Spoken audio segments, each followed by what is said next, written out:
Pa mislim da je tu bilo puno i sreće. Prvu utakmicu gubimo sa 6 protiv Barcelone. Oni su malo prerano možda izmijenili neke igrače i ja sam vidio šansu. Normalna stvar, ja sam neke iste sitnice promenio i da su moji mladi igrači protiv Barcelone neverovatan dan imali. Golmana sam promenio, on isto ima neverovatan dan. I na kraju na penale. Šta će, tu ne možete kaži da si bolji ili slabiji, nego to je jednostavno bilo naš dan. A danas smo počeli protiv Kila vrlo loše, nisam znao šta da radi. Sve je išlo pogrešno u napadu. I oni su dobili vrlo puno kontratake i golovi su išli kao ništa.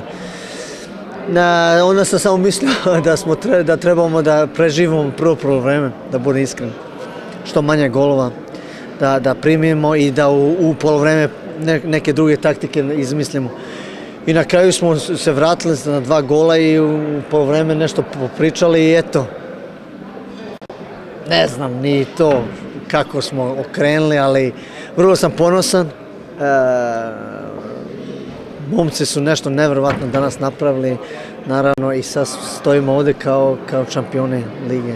Pa možda je to bilo, ne znam, imali smo tu sreće, imali smo i sreće u drugim utakmicama, ne znam, ali ja mislim isto da ti moraš i zaraditi sreću i to smo i zaradili i zato i ovdje stojimo i možemo da se smijemo. Pa znate šta, mi smo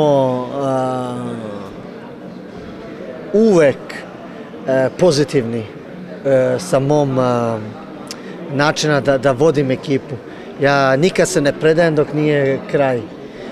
I to je naša i snaga i u Bundesligi i u ove Champions League ove godine. Tu trebaš biti pozitivan, trebaš da vidiš sitnice što možu da promene utakmicu i nije to samo sreća, nego mi smo to i zaradili. Pa znate šta, ja imam ugovor do 2017. u Flensburgu i to je to danas. Danas hoću samo da pijem jedno lepo pivo i to je to.